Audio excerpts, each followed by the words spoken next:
Friends, welcome to Scene Explainer. आज मैं आपके लिए लेके आया हूँ top 5 best disaster based movies. मतलब जिन मूवीज में किसी तरीके का अर्थ का डिजास्टर मतलब तबाही दिखाई गई हो, जैसे कि भूकंप, ग्लेशियर का पिघलना, बाढ़ आना, साइक्लोन वगैरह वगैरह। तो शुरू करते हैं। 5वें नंबर पर है सैन एंड्रियास, जिसकी IMDb रेटिंग है 6.1 और रॉटन टोमेटोज है 48%। ये ड्वेन जॉनसन की एक फेमस मूवी है। सैन एंड्रियास एक भूकंप के बाद आने वाले डिजास्टर पर बेस्ड फिल्म है। स्टोरी की शुरुआत होती है रेमंड रे गेंज से, जो एक बहादुर रेस्क्यू हेलीकॉप्टर पायलट है। वो कैलिफोर्निया फायर डिपार्टमेंट के लिए काम करता है और इमरजेंसी सिचुएशन में लोगों की जान बचाता है। एक दिन अचानक सैन एंड्रियास फॉल्ट में जबरदस्त हलचल होती है और लॉस एंजलिस से लेकर सैन फ्रांसिस्को तक 9.1 रिक्टर स्केल का भयानक भूकंप आता है। पूरा शहर तबाह हो जाता है, इमारतें गिरने लगती है, सड़कों में दरारें पड़ जाती है और हजारों लोग फंस जाते हैं। रे की वाइफ एमा और उनकी बेटी ब्लैक भी इस सिचुएशन में फंस जाती है। रे, जो पहले अपनी फैमिली लाइफ में बहुत परेशान था, अब अपने परिवार को बचाने के लिए किसी भी हद तक जाने के लिए तैयार है। फिल्म के दौरान हम देखते हैं कि कैसे एमा और रे खतरों से लड़ते हुए सैन फ्रांसिस्को पहुंच जाते हैं, जहां ब्लैक फंसी होती है। रास्ते में उनके सामने कई मुश्किलें आती है, जैसे पुल टूटना, सुनामी आना, इमारतों का गिरना वगैरह वगैरह। ब्लैक भी खुद को बचाने के लिए बहुत साहस दिखाती है और अपने दोस्तों बेन और रोली के साथ मिलकर समझदारी से हालात का सामना करती है। लास्ट में कई डिफिकल्टीज और थ्रिल से गुजरने के बाद ये देखना इंटरेस्टिंग है कि क्या रे अपने परिवार को बचा पाता है। चौथे नंबर पर है ग्रीनलैंड, 2020 में रिलीज हुई थी। IMDb रेटिंग है 6.4 आउट ऑफ 10, रॉटन टोमेटो स्कोर है 78%। ग्रीनलैंड एक इमोशनल और थ्रिलर डिजास्टर फिल्म है। कहानी शुरू होती है जॉन गैरिकी से, जो एक साधारण सिविल इंजीनियर है। वो अपनी बीवी एलिसन और अपने बच्चे नेथन के साथ रहता है। उनकी मैरिड लाइफ में कुछ प्रॉब्लम चल रही है, लेकिन फिर एक विशाल उल्का मतलब कॉमेट पृथ्वी की तरफ आने की खबर सब कुछ बदल देती है। ये उल्का, जिसे क्लार्क नाम दिया गया था, पहले साइंटिस्ट ने कहा था कि ये पृथ्वी के पास से गुजर जाएगी, लेकिन जल्द ही पता चलता है कि उल्का के छोटे छोटे टुकड़े धरती से टकराना शुरू हो जाते हैं और ये टुकड़े इतने बड़े धमाके करते हैं कि पूरे के पूरे शहर नष्ट हो जाते हैं। सरकार ने कुछ खास लोग को चुना है जिन्हें सुरक्षित जगहों पर ले जाया जाएगा और जॉन और उसका परिवार उन चुने हुए लोगों में शामिल है। अब जॉन, एलिसन और नाथन को बचाने का मिशन शुरू हो जाता है। वो तीनों एक सुरक्षित एयरबेस पर पहुंचने की कोशिश करते हैं। रास्ते में भीड़, वायलेंस, चोरी और नेचुरल डिजास्टर से उनका सामना होता है। उसकी फैमिली एक समय पर अलग हो जाती है और फिर उन्हें एक दूसरे को ढूंढना और साथ रहना पड़ता है।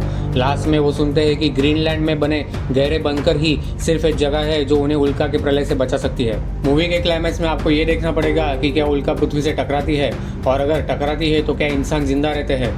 तीसरे नंबर पर है ट्विस्टर्स, 2024 में रिलीज हुई थी और जियो सिनेमा पर हिंदी में भी अवेलेबल है। फिल्म की शुरुआत में केट और उसके साथी एक एक्सीडेंट के दौरान एक EFI कैटेगरी के तूफान का सामना करते हैं, जिसमें उसके कई साथी मारे जाते हैं। इस इंसिडेंट के बाद केट तूफान चेजिंग छोड़ देती है और न्यूयॉर्क में गवर्नमेंट ऑफिस के वेदर डिपार्टमेंट में काम करने लगती है। 5 साल बाद जावी उसे एक नई टेक्निक के एक्सपेरिमेंट के लिए ओक्लाहोमा बुलाता है। शुरुआत में हिचकिचाने के बाद केट वापस लौटती है और जावी की टीम के साथ काम करने लगती है।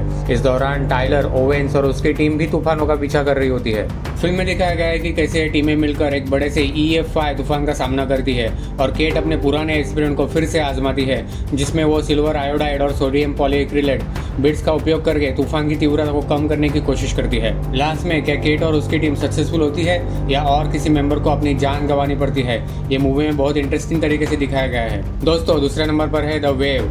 IMDb रेटिंग है 6.6 आउट ऑफ 10, रॉटन टोमेटोज 83%। ये मूवी Amazon प्राइम पर अवेलेबल है।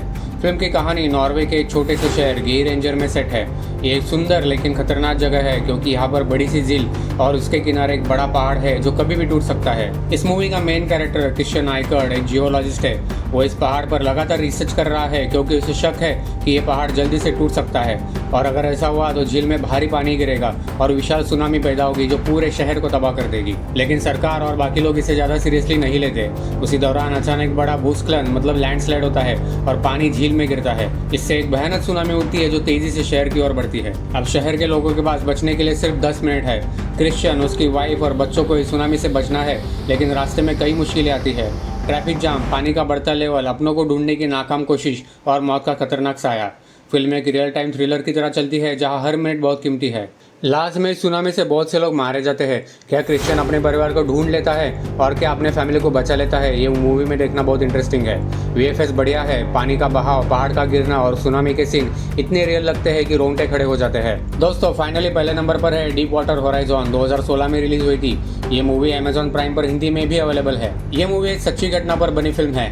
20 अप्रैल 2010 को अमेरिका के समुद्र में तेल निकालने वाले प्लेटफॉर्म मतलब ऑयल रिग पर भयानक विस्फोट हुआ था। ये इतिहास की सबसे बड़ी बड़ी ऑयल स्पिल डिजास्टर में से एक मानी जाती है। इस हादसे में 11 लोग मारे गए थे, लाखों बैरल तेल समुद्र में फैल गया था और समुद्री जीवन को भारी नुकसान हुआ था। ये फिल्म इस दुर्घटना को बहुत ईमानदारी और सच्चाई से दिखाती है, कैसे हादसा हुआ, कैसे कुछ बहादुर लोगों ने अपनी जान जोखिम में डालकर दूसरों को बचाया। फिल्म की शुरुआत होती है माइक विलियम्स से, जो डीप वाटर होराइजन नाम के तेल प्लेटफॉर्म पर चीफ इलेक्ट्रिकल टेक्नीशियन है। माइक घर से अपनी पत्नी फेलिशा और बेटी से बात करता है, फिर हेलीकॉप्टर से डीप वाटर होराइजन पर काम के लिए जाता है। रिक पर कुछ चीजें पहले से ही ठीक नहीं चल रही थी, सेफ्टी चेक पूरे नहीं हुए थे, कुछ प्रेशर टेस्ट फेल हुए थे। बीपी कंपनी, जो रिक की मालिक थी, जल्दी में थी और पैसे बचाने के लिए सुरक्षा जांच को नजरअंदाज कर रही थी। जिमी हारेल को, जो प्लेटफॉर्म का इंचार्ज है, इन सब पर शक होता है। वो टेस्ट करवाता है, लेकिन बीपी के अधिकारी दबाव डालते ही कि सब कुछ ठीक है, लेकिन असलियत में रिक के नीचे जमीन में बहुत ज्यादा प्रेशर था।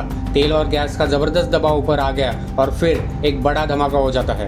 पूरा प्लेटफॉर्म आग की लपटों में घिर जाता है, कई पाइप फट जाते हैं, मशीनें टूट जाती है, लोग इधर उधर भागते हैं, मदद मांगते हैं। चारों तरफ अंधेरा, धुआं, आग और चीखें होती है। अब माइक और बाकी क्रू के सामने एक ही मकसद है, जितना हो सके लोगों की जान बचाना।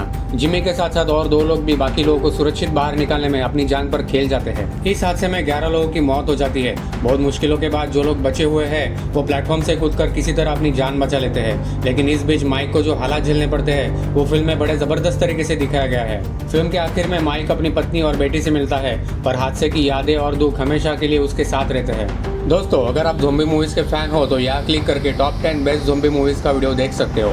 अगर वीडियो पसंद आया हो तो वीडियो को लाइक करें और चैनल को सब्सक्राइब करें, ताकि ऐसे इंटरेस्टिंग वीडियोस बनाने के लिए हमें मोटिवेशन मिलता रहे। Thank you for watching.